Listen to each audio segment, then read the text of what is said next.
ရှင်းခါတုန်းကကောသမိန်ပြည်ကြီးမှာဥက္ကသေနာလို့အမည်ရတဲ့တထေးကြီးတဦးနဲ့သူ့ရဲ့ဇနီးတထေးကတော့သူမနာဒေဝီတို့ရှိကြပါတယ်။ဒီနေ့မှာတော့တထေးကတော့သူမနာဒေဝီဟာချစ်စရာကောင်းတဲ့တာယတနာလေးတစ်ပါးကိုမွေးဖွားခဲ့ပါတယ်။အဲ့ဒီခေရဲ့တလေထုံနှံရကလေးကိုမင်္ဂလာရှိတဲ့နာမည်ကောင်းတစ်ခုပေးဖို့အတွက်ဆိုရင်အရင်ဆုံးကင်းကမြစ်တော်မှာရေချိုးတန့်ဆင်ပေးရတဲ့အဆင့်လားရှိနေပါတယ်။တားလေးမွေးပြီး၄ရက်မြောက်နေ့မှာတထေးကြီးဥက္ကသေနာကဇနီးဖြစ်သူကိုဒီလိုပြောခဲ့ပါတယ်။ဒေဝီရဲ့မနှက်ပြန်ဆိုငါတို့သားလေးမွေးတာ9ရက်ပြည့်ပြီနော်တလေထုံးစံတိုင်းသားလေးရဲ့စပင်ရိပ်မင်္ဂလာပွဲပြုလုပ်ရမယ်ပြီးရင်တော့မင်္ဂလာရှိစေဖို့ကင်းကမြစ်တော်သွားပြီးသားလေးကိုရေချိုးပေးရမယ်ဟုတ်ကဲ့ပါမောင်တော်ရဲ့သဘောတိုင်းသာစီစဉ်မှာနှမတော်အားလုံးလိုက်နာပါမယ်ကောင်းပြီလေနှမတော်ဒေဝီဒါဖြင့်နှမတော်အခုအနားယူပါအောင်ကွယ်နှက်ပြန်ကြရင်မောင်တော်တို့ခရီးစောစောထွက်ကြတာပေါ့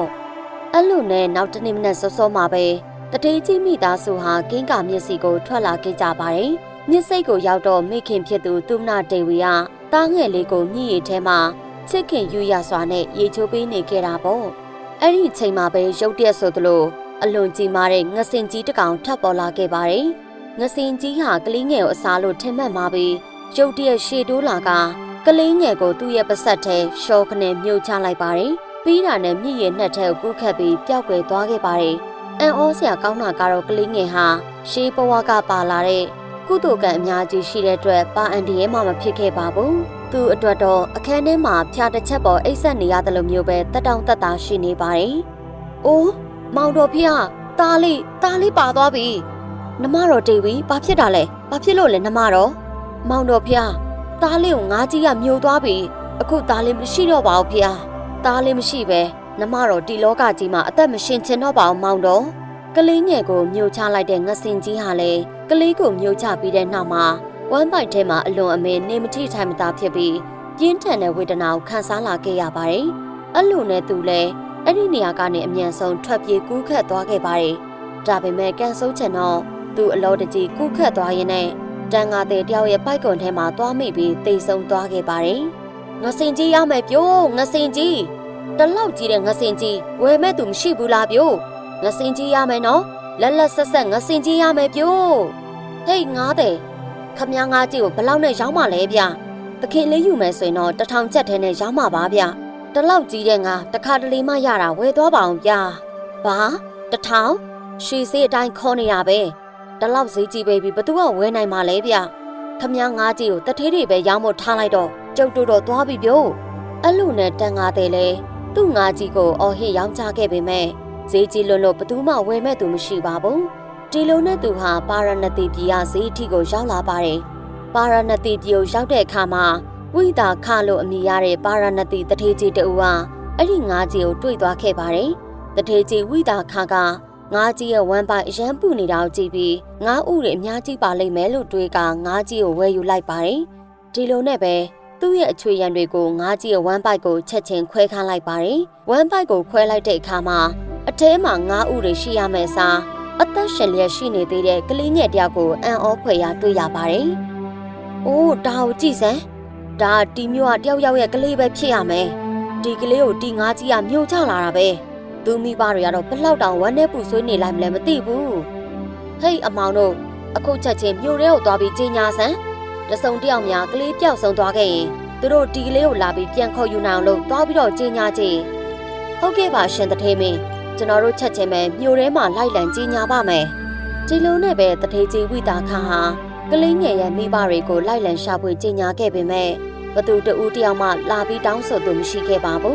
းဒါကြောင့်တထေးကြီးဝိတာခဟာအဲ့ဒီကလေးငယ်လေးကိုကိုယ်တိုင်ပဲသားအရင်တယောက်လိုမွေးစားပြီးစောင့်ရှောက်ထားလိုက်ပါတယ်ဒီတည်င်းဟာတမျိုးကနေတမျိုးပြန့်နှံ့သွားခဲ့ပြီးကောသမိန်ပြည်ကမူလဖခင်တထေးကြီးဥက္ကသေနာကြားသိသွားတဲ့ထိဖြစ်ခဲ့ပါတယ်။ပါယာနတိတထေးတအူငါးကြီးရဲ့ဝမ်းပိုက်တဲ့ကလေးတယောက်ကိုတွေ့ရှိထားတယ်ဆိုတဲ့သတင်းကိုကြားချင်းတထေးကြီးဥက္ကသေနာဟ